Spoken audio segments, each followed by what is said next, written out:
Okay, the eagle-eyed may have picked up on this from the previous video, and if you're really eagle-eyed, you would have picked up on that. Do I want to make a separate video on that? I kind of don't, because there's a lot of work, but I just kind of been AWOL for a while, just because there's been a lot of work on this as well. Again, if you're eagle-eyed, you would have noticed this. There's a lot going on. I overhauled the brake cooling system, and I think this is working. Basically, it's TLDR. So obviously we're running a Gyrodisc rotor now, and what I do run for track now is a Ferodo DS312. Those are wonderful. I think they're darn near glaze proof, actually. They're a fantastic brake pad. I have DS2500s on right now for debedding compatibility. But one thing I noticed with the DS312s is basically, one, the car just, the brakes overheat faster, especially if you're on Pilot Sport 4Ss versus your 200 tread wear tires. Your 4Ss, you can't brake as hard, therefore you're braking longer, which means you push more heat, and everything just hates you when you push more heat into it. So, what I realized with the 312s is that 312s hate the blank rotors, in my opinion. This is my opinion only.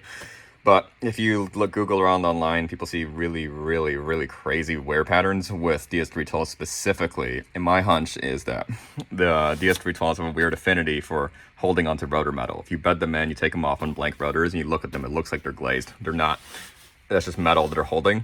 And the Gyrodiscs I got, and I think they validated my theory that the specific slot design of the Gyrodiscs really helps to slice off that pad face and evacuate any rotor metal that's accruing. So that definitely helped a lot with the Gyrodiscs. Obviously, the Gyrodiscs are vented, so it deals with some of the brake heat. But the bigger thing that deals with brake heat, in my opinion, is a little bit of oil absorb over there, just cleaning up from me spilling a bit of transmission fluid. I didn't put in the line all the way. But what you would have noticed is this thing and this thing. This is the bigger deal here. This is a diffuser that I installed onto the front splitter, and the concept that I had is like basically on a normal stock car, this little tire deflector runs the entire way over here, and there's nothing in here. You get nothing, which is something I actually realize is not. This is unusual. It's actually kind of disappointing, because if you look at like a Type R. You look at even the FK8 Type R. I have a friend with one, multiple friends with one. They have a duct that comes in over here onto the inside of the wheel well, and it feeds in from the front duct. And the RS3 even has an entire panel over here that gets fed from the front duct. We get nothing here. And I think that's really why we just don't have we have brake cooling problems when you push better true track compounds, because there's just no air in here. With the stock brakes, you can't brake hard enough, and especially with the stock PS4Ss, so that's okay. But once you push 200 tread wear, hell, if you're trying to put like AO52s and CRSs, and you're trying really sticky tires, or even just RS4s, and you're trying to put on track pads on there, you start dealing with overheating issues. And I think it's really because my theory is there's no air in here. So this is my attempt at dealing with that. So I did install RS3 brake ducts. This is a lot of people do this. So if you lop off I'll give you a couple of angles of it. If you lop off hopefully that's kind of useful moderately. If you lop off the back face of it, and you can usually get it to stick, or just flop over the control arm, that'll work. The RS3 has control arms similar to ours. So as far as being a front wheel drive biased platform, even though it is all wheel drive, most Audis are going to be front wheel drive biased in some way, because they are all front wheel drive, unless it's a 7 or an 8, then like an RS7 or an R8, then those are actually true rear wheel drive cars that send power forward. But every other Audi is, technically speaking, the power is coming from the front and it's being sent to the rear. It's not the other way around. So anyhow, the RS3 has control arms similar to us, as in like straight here, and it swoops back this way, which means that their brake ducts actually do mount pretty well to us. Pretty common. You can Google around Veloster forums, and plenty of people will do that. Basically, you take off the original one, you just zip tie this in its place, and this is a duct that's designed to be zip tied actually in the first place. You will need to do a lot of cutting. So this is the 8Y duct. This is the new version. You'll notice there are 2 of these. The 8Y is the current gen RS3, and it has a bigger scoop with a much more pronounced upper scoop area over here. And you will have to do a lot of cutting. Basically, it involves zip tie it on, put your wheel on, drop the car, turn the wheel to lock. It won't. And then just figure out how much you want to cut away, depending on where you want to put this. Obviously, you see, like, I have the anti-roll bar right there, and this doesn't interfere because, like, basically. When the car is, when you have the wheel drop like this is the lowest the anti-roll bar will ever go. You load that wheel, the anti-roll bar goes up. So this is fine, doesn't run into it. But yeah, you'll have to do a lot of trimming just to make sure this even fits. So you'll notice on mine, I basically lopped off the entire bottom portion because I realized, you know what? I have this thing. That's part of my strategy. So I don't really need the bottom part because I'm just going to waft air, impact the top, and that'll feed the rotor cover. And that's exactly what I want this to do. So the diffuser is a massive part of my strategy against, because like there's no air in here. I figure like the scoop is useful, but what you really want is some way to feed the scoop. The RS3 has a whole panel right here that feeds into the wheel well area, like wheel well area, especially that scoop, and that helps them. But we have nothing. So if you just put a duct here, it doesn't really help you that much because it's just not, it's starved for air basically. It's barely able to scoop anything off at the bottom. And this is not helping. So what is this? This is a deflector. It's in front of the tire basically. Why is this here? So the reason why this is implemented, darn near every car has this, is because tires cause a crap load of turbulence. When you have high-speed air impact the tire, what will happen is the tire's rotating this way. It'll take the air, it'll compress it down to the bottom of the floor, the road, and then it'll not be able to go anywhere at that point, and it'll be really high pressure. So the air will tend to squirt off to the sides of the tire, and that will dismangle any sort of control you want as an engineer over your underbody aerodynamics, and it'll also mess up your side skirt. So typically this is induced on darn near every car, every production car, because what this will do is this will trip turbulence on air coming over. It's not going to be able to just impact the tire. It'll flop over here and just do a wobbly woo over here basically. It'll make it hard for it to stick to the tire, come down, and tire squirt off. So that's really one of the uses of these things. It's helps underbody aero, and it's also drag control, because if you have tires squirting off like this, it will create a weird amount of turbulence, and that will lead to increased drag. Actually, this actually is also a fuel economy benefit, or raw top speed can also help you there. So this is on most cars.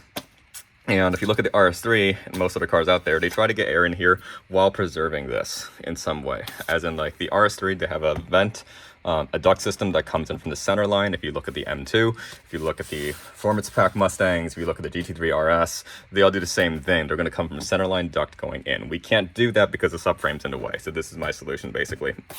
This is an N6 auto duct that I did a significant amount of fitting to make this work, because we're just getting into custom aero now basically. Do this at your own peril, because like if you mess with the diffuser, if you mess with the front splitter, if you decide to autocross the car, you are automatically, I think, an open class, or whatever is the most unrestricted class, because this is considered underbody aero. I'm not doing it for aero because I don't have a vented fender, but I want this for brake cooling. So it is what it is. If you do this, which I think this really solves the brake cooling problem we have, if you do this, your autocross class will no longer make any sense. But your brakes will stay cool. This is from the last track day. We did not crack 170 Celsius, and I was braking hard. I was kicking the car's butt a little bit. We're stage 2 now. It's been a while since I checked in. We're stage 2. Car was overheating. I wasn't pushing as hard as I could have. But even then, like, pushing like, what is it, 70% pace because I was overheating, like that's freaking amazing. That's unheard of. Like cracking 210 was not unheard of for me on a rain day in the hot, like 80 degrees Fahrenheit, holding back. That's the temperature I was seeing, which is absolutely insane. That's almost unheard of on these cars. So I'm really happy with how this is working basically, because this is now able to vent air to the duct, and it's able to actually breathe instead of it just being nothing in here basically. So how does this thing work? The duct will be a straight duct. So what I ended up doing is, I'll give you the 1 minute overview. I don't want to take off the bumper and explain it. Maybe I'll do another video on it. But TLDR, you notice this intrudes on the fender liner. This is all custom fit. This is riveted into the car. So that's what the rivets look like basically. That's the rivet pattern going on there. So the way this ended up working is, took the bumper off. And this, I did not need to delete my washer fluid dispenser, by the way. Took the bumper off. I took the dispenser out just to make some room for cutting. But yeah, back. Took the bumper off. Took the splitter off. Marked where I wanted this to go on the splitter. Just traced it basically. And I was trying really hard to reuse the one pop clip right here. because you don't, it'd be pointless. You want this as close as, I want this as close as I can into the center line, but without running into the subframe basically. So I just like started looking at it about where can I realistically put it, and it basically ended up as I'm going to use the flange on the right side, on the inner side of this thing, and I'm going to intersect that, punch a hole through it, and reuse the pop clip right there. So like this guy over here, I'm trying really hard to reuse that. So I basically placed around this, then shimmied it forward and back until like I wasn't running into the front of the car basically. Traced that down, made my cut, measured 3 times, cut once. You don't want to buy another one of those. Made my cut, put this on top of it, and I trimmed the duct then to kind of line up with the splitter. And then what I did was took the splitter, mounted it back on the car, so it had the hole in it, but this wasn't attached yet. Mounted the splitter back on the car, took the diffuser, put it on, and kind of taped it on into place about where I wanted it. And then, so with everything, now I had the splitter rigidly attached to the car, obviously, attached to the fender liner, put this in place, and then drilled through the duct and the splitter with everything assembled. This is called match drilling, just to make sure like you put everything together, drill it all when it's all fully assembled to make sure everything lines up, and then rivet it in place, just literally on the car. So that's called match drilling. When you have a lot of the parts that aren't very well tolerant, like fender liners and bumpers, that's a good technique to use. So put everything together, match drill it, rivet it in place. Then I traced out the hole in the fender liner, and then pulled the splitter off, cut the fender liner, put this back up there, and checked fitment. Everything lined up the way I wanted it to. And one issue I actually ran into was that the pop clip there was holding pretty good, and I actually put another pop clip here just because otherwise this would be kind of floppy. Put another pop clip and made another hole for another pop clip over here. And the problem that I had was this was still kind of floppy here. So what I ended up doing is I actually took the deflector here, flipped it upside down, I made an L bracket using that deflector. So I just reused that basically, flipped it upside down, made an L bracket, riveted it to the diffuser, and then punched 2 pop clips over here so that attaches. So if I want to take this off now, it's pretty straightforward. All I do is I just have to remember take these 2 off, and then just all the pop clips on the bottom of the splitter, and it drops through just as normal. But this allows me to actually have this as a QD splitter still. It's not drilled into anywhere. I can still take it off pretty easily if I need to do something wacky underneath the car. Anywho, so if someone was watching that and you're wondering, what the heck is this? That looks weird. That's kind of what we got going on here. So that's been working excellently for me. This is a lapping car for me now. It's not a time attack car. It's not an autocross car. It's a fun car, basically. So I'm just using this just to get experience. So I'm okay having the classic making no sense because this is an HTBE car for me at this point. If I were serious about like time attack, if I get into it, that'll be a years later sort of thing, and obviously I'll class a car specifically for that. But right now it's just like everything I can do for reliability, I'm gonna do that, and this is one of those things just so I can push and not have to think about brakes. That's really what I want out of the vehicle. Honestly, realizing that like, hey, the RS3 has a hole here, the FK8 and the FL5s have holes here. Why don't we have a hole here? It's kind of really depressing to see, honestly. And I don't know if the 24 has this or not, but if you look at the Ioniq 5N, they came to their senses, and Hyundai did the same thing. They have a little diffuser channel here with a duct that pops up over this channel, over the tire deflector to feed the brakes on the 5N specifically. So they came to their senses on that, but I'm just disappointed on the 22 and 23, we get nothing. I haven't seen the underside of a 24, so I don't know whether they dealt with that. But yeah, I figure if anyone saw this and was wondering, the heck is this? That's kind of what we got going on. Obviously, also heat wrapped the brake line. I did that myself. Just metal zip tied it in place, just try to shield it from the rotor heat for a little bit.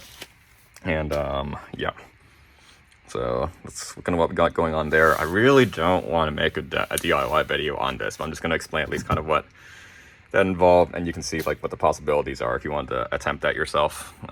If I have them up or off for whatever reason, do coolant, which I'm doing in a bit. Maybe I'll talk through that more. But yeah, figured I should make a short ad lib on it.